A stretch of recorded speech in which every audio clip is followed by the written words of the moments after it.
उस ऊंचाई पे बनाएं कि जो ये सैलाब, बहुत ख़तरनाक सैलाब आया था, उससे ऊपर ये अपने घरों में रहें। और इनको फिर इमदाद अगर कोई देनी हो तो वो टेंट की सूरत में हम अपने पैसे खर्च ना करें, उनको और इमदाद दें ताकि वो उधर रहे। उसके अलावा जो सैलाब से हमारा इंफ्रास्ट्रक्चर तबाह हुआ था, वो प्रायोरिटी है कि इरिगेशन के चैनल्स हमने कर दिए हैं। हमारा बम्पर क्रॉप पिछले साल भी है, इस साल भी हुआ है। हमारे रोड्स के जो थे स्कीमें वो भी अच्छी चल रही हैं, लेकिन अभी और ज़रूरत है, उसकी कोशिश करनी है। एक और बिलावल साहब की प्रायोरिटी जो उन्होंने इलेक्शन मुहिम के दौरान कही थी कि पीने का साफ़ पानी, ये हमारा तहिया है कि इस दौर हुकूमत में इन 5 सालों में सिंध का कोई इलाका साफ़ पीने के पानी के बगैर ना रहे। ये बहुत एक कहना आसान है इसलिए कि इस पर काफ़ी इन्वेस्टमेंट चाहिए, लेकिन ये हमारा तहिया है कि इंशाल्लाह वो हम करेंगे। जी मेरा सवाल है SIFC जो बनाई गई है वो चाहती है तरमीम करके NFC अवार्ड का हिस्सा तमाम सूबों का कम और वफाक का हिस्सा बढ़ाया जाए। इस पे आपने कितनी तैयारी की है और कितना मुमकिन है ये? अच्छा, मैं आपको बताऊँ, आप ये बात कर रहे हैं, मैं SIFC की मीटिंग अटेंड करता रहा हूँ जब मैं चीफ मिनिस्टर था, और अभी एक मीटिंग दोबारा हुई है। किसी एजेंडा में ये बात नहीं है जो आपने बात की है। और NFC की प्रोटेक्शन आइन में मौजूद है। आइन में लिखा है कि पिछला NFC 2010 में हुआ था। बड़ा अनफॉर्चुनेट है कि हम 14 साल में NFC नहीं तो हर 5 साल में आना चाहिए। और उसमें लिखा है कि पिछले NFC से सूबों की जो रकम ट्रांसफ़र होती है कम नहीं की जाएगी, बढ़ सकती है, कम नहीं की जाएगी। तो ये आइनी मसला मेरे नहीं ख्याल ये पॉसिबल है। सिंध में लैंड ऑर्डर की सिचुएशन खराब है, कराची में स्ट्रीट क्राइम जो वारदात हो, पाकिस्तान में जो कल्चर आ रहा है, कोटली में 4-5 जो गलपर फुटरी जेके वो इलाइक़े सॼे खे जेको आहे उहो घेरो कयो वेठा आहिनि ऐं वधीक हुते पंहिंजो खाना जंगी जी सूरत हाल पैदा थी वई आहे, घेरो वेड़ वारी सूरत हाल की तरफ़ वञे पियो।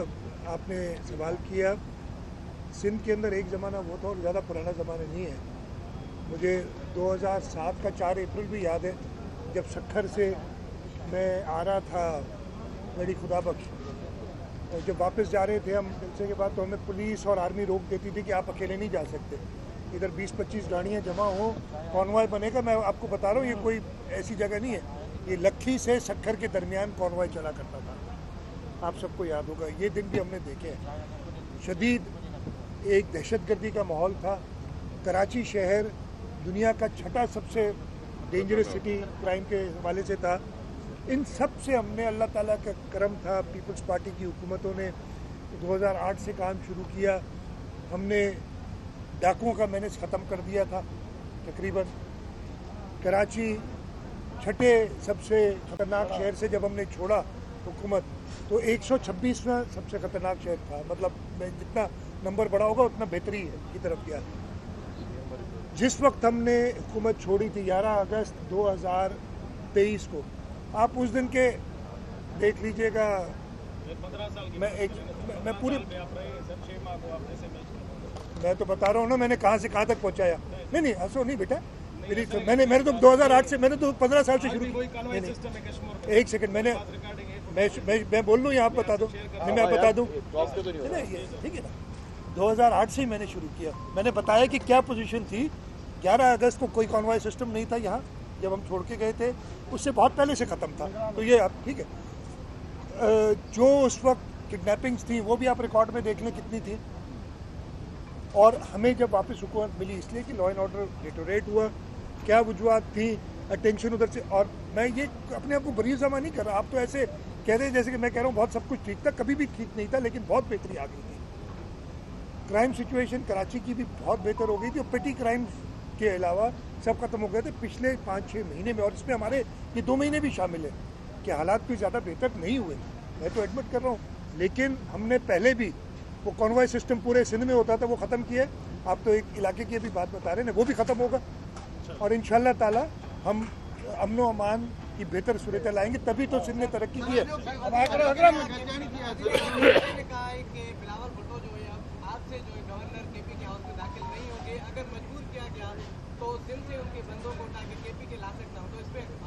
मैं कोई कमेंट नहीं करूंगा। किसी बेवकूफ़ी की स्टेटमेंट पे मैं कमेंट क्या करूंगा। मतलब ये कोई अगर आप इसको सीरियस ले रहे हैं तो फिर मैं आपकी थोड़ी सी बिजली जो असां वटि जेको निज़ाम आहे सॼी सिंध में ख़ासि करे बिजली वारा पंहिंजी मर्ज़ी था हलाइनि, उहे लोड शेडिंग जेको आहे तमामु घणी था कनि ऐं जेका ओवर बिलिंग था कनि माण्हुनि जी कंहिंजी ॿुधी जो ख़ासि करे जेके सरकारी इदारा आहिनि उन ते करोड़े रुपया जेको आहे बिल मोकिलनि था ऐं ख़ुदि गवर्नमेंट खां वसूल कनि था। उन सां गॾु जेके मोबाइल कंपनियूं आहिनि उन्हनि जो नेटवर्क बि तक़रीबन जेको आहे सिंध में उनजो बुरो असरु आहे। इन बाबति तव्हां अच्छा सभिनी सां पहिरीं तव्हां जेकी ॻाल्हि कई उर्दू में बोलूं या उर्दू में बोलूं? उर्दू में भले। बिल्कुल बिजली की कंपनियों के बहुत ज़्यादा जुल्म है लोगों के ऊपर, लेकिन एक बात जो आपने कही ना, आपने कहा कि सिंध हुकूमत के ऊपर डाल रहे हैं, ये मैं आपको क्लेम करता हूँ। हमने इनके साथ जो भी तरीके इस्तेमाल करके अपने बिल ज़ीरो किए थे। हमने तकरीबन 77 अरब रुपए राइट ऑफ करवाए थे जो उन्होंने एक्स्ट्रा बिल लगाए थे, लेकिन इनकी ये 2015-16 की बात है। और इस वक्त भी हम जो बिल देते हैं ना, हमने कहा है कि ये हमारा लोड ये है टोटल और इतना बिल आना चाहिए, हम वही चीज़ देते हैं। सिंध हुकूमत ब्लैकमेल में नहीं आ रही, लेकिन ये मैं आपसे बिल्कुल मानता हूँ कि लोगों के साथ बहुत ज़्यादा जुल्म हो रहा है, गलत बिलिंग होती है, लोड शेडिंग इंतहा पे है। जब उन्हें कहा जाता है कहते हैं हमारे पास तो बिजली बहुत है, हमने पावर प्लांट लगा रहे थे, कहते जी हम आपको पावर प्लांट से बिजली नहीं खरीदेंगे, हमारे पास बिजली बहुत है। और बिजली बहुत ये है कि आपके 14-14, 16-16 घंटे लोड शेडिंग होती है। मैं एक जवाब दे रहा हूँ भाई। तो ये आपकी बिल्कुल दुरुस्त बात है। इसके लिए ही बिलावल भुट्टो जरदारी साहब ने अपनी इलेक्शन मुहिम के दौरान एक बात कही थी, बहुत टॉल ऑर्डर है कि मैं 300 यूनिट बिजली मुफ्त सोलर के दूंगा अपने लोगों के लिए ताकि इस अजाब से निकल सके। उस पर सिंध हुकूमत काम कर रही है, वफाक हमारे पास नहीं है, लेकिन सिंध हुकूमत, ये मैं आपसे वादा करता हूँ, हमने कोशिश की है इमीडिएट रिलीफ इंशाल्लाह 2 से 3 महीने में। यही ये सोलर की एक ऐसी स्कीम जो मुफ्त में बिजली दे, लेकिन लोगों को सोलर सिस्टम का अपना हम एक तरीका लगा रहे तो ख्याल करना पड़ेगा। हमने पहले भी ऐसी स्कीमें दी हैं जो लोग सोच नहीं सकते थे कि होंगी। ये घरों की बात मैं आपको बता रहा हूँ, जब 2022 का फ्लड आया, बिलावल भुट्टो जरदारी साहब खुद यहाँ मौजूद थे, हर जगह जा रहे थे, जहाँ जाते थे उनको डिमांड आती थी कि हमारे घर बना के दो। उन्होंने मुझे कहा, और मैं कई बार ये चीज़ बता चुका हूँ, आप लोगों से फिर रिपीट करता हूँ कि जी ये घर बना के देने। मैंने कहा जी 42 में भी फ्लड आया था, जो बड़े बड़े फ्लड आए थे, छोटे फ्लड तो आते रहते। 76 में बहुत बड़ा फ्लड आया था, मैंने खुद देखा था। 2010 का फ्लड आप सबको याद होगा, आप इतनी उम्र सबकी तकरीबन है। और ये 2022 कभी घर बनाने की सोचा भी नहीं हमने। तो ये बात पॉसिबल नहीं हुई। कल तक बिलावल साहब शायद भूल जाए ये बात। तो मैंने कहा यही आश्रय के साथ कि कल तक शायद भूल जाए। अगले दिन मैं जब उनसे मिला, तो क्या किया तुमने? और अल्लाह ताला का करम ये हुआ कि हम इसलिए 21 लाख घर बनाने जा रहे हैं। 21 लाख में से 6 लाख घर बनने शुरू हो गए हैं, लाख से ऊपर कंप्लीट हो गए। तो ये जब होता है ना, एक जब बिल होती है ना, अंग्रेजी में कहते हैं there is a will there is a way. इसी तरीके से ये 300 यूनिट वाला भी एक चैलेंज के तौर पे हमने कबूल किया है। इंशाल्लाह ताला ये करेंगे। गैस की आपने बात की, आप में से हर सवाल गैस, इस पे हम कई बार कह चुके हैं कि जिस सूबे की गैस है वो आएंगे उसको पहला हक है। अनफॉर्चुनेटली हमें अपना हक नहीं दिया जा रहा। इसको CCI में भी उठाया हुआ है, लेकिन वो 5 साल जो इमरान खान की हुकूमत थी उसमें वो CCI हिलके नहीं दी। 16 महीने पिछली हुकूमत थी, उसमें हमें फ्लड आ गया और मसाइल थे, लेकिन ये हमारी एजेंडा पे है कि हम इंशाल्लाह ताला सिंध के लोगों को हक लेंगे।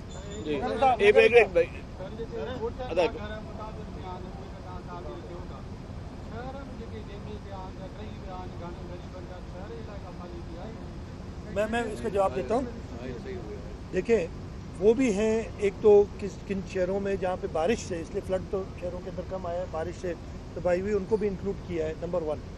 नंबर 2, बिलावल भुट्टो जरदारी साहब का प्रोग्राम है। जब ये देखा ना, वो होता है ना, जब एक चीज़ हो गई अल्लाह ताला के करम से, उनकी मेहनत से, वो पूरी दुनिया में उन्होंने अपीलें की। उन्होंने कहा है कि मैं पूरे सिंध में क्लाइमेट रेजिलिएंट घर बनाना चाहता हूँ गरीबों के, जो नहीं अफोर्ड कर सकते, और हम उस स्कीम पे काम करें इंशाल्लाह। अब ये ऐसी चीज़ नहीं है कि 1 महीने में या 1 साल में भी हो जाएगी, ये एक लॉन्ग टर्म प्लान है इंशाल्लाह ताला।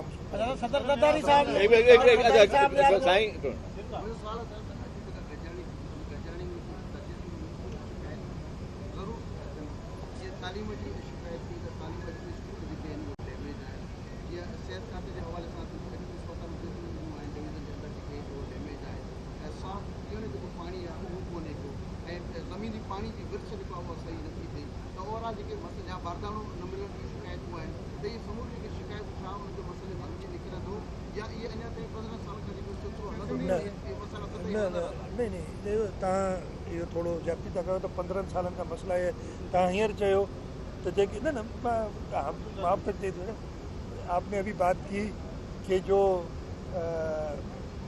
ये फ्लड के अंदर हुआ तो 15 साल पहले नहीं 1.5 साल पहले फ्लड आया था तो ये मसले तो होते रहते लेकिन ये आपके वो जो स्कूल्स डैमेज हुए हैं फ्लड्स के अंदर मैं आपको बताऊं कि एक एरिया था और मैंने हर जगह एडमिट किया है हमने जल्दी काम शुरू किया इरिगेशन चैनल्स बहाल किए रोडों को मोटरेबल किया स्कूल थोड़े पीछे रह गए थे इसलिए कि वो लेकिन स्कूलों के लिए हमने मेकशिफ्ट स्कूल बनाए ताकि वो टेंट्स वगैरह बड़े लेके हमने स्कूल शुरू किए हमने स्कीम्स बनाई स्कूल्स की अनफॉर्चुनेटली अब मैं आप कहेंगे वो निगरान पे डाल के जा रहा है ये चीज़ निगरान ने जो फ्लड रिलेटेड हमने कितना आपने सबने देखा होगा बिलावल साहब ने मैंने कई प्रेस कॉन्फ्रेंसेस की कि फ्लड रिलेटेड स्कीम्स को चलने दें जो हमारी स्कूल की स्कीम थी रिहेबिलिटेशन की जिसमें आधा हमने पैसे देने थे आधे वफाक ने देने थे वो उन्होंने वफाक ने भी कोई पैसा नहीं दिया और सूबे ने भी उसमें खर्च नहीं किया वो पीछे रह गए लेकिन इसको मैं आपको बता दूं कि हमने बात की है जापानीज़ हमें एक उसमें मिल रही है स्कूल्स के लिए एप्लीकेशन के लिए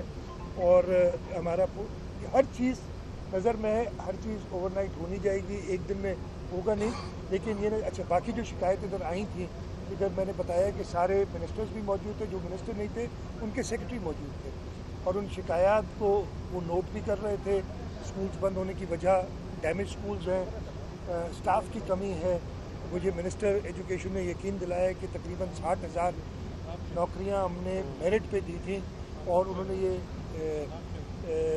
जो है यकीन दिलाया है कि इंशाल्लाह ताला जब स्कूल ये शुरू होगा तो स्टाफ की कमी की वजह से कोई स्कूल बंद नहीं होगा। Last question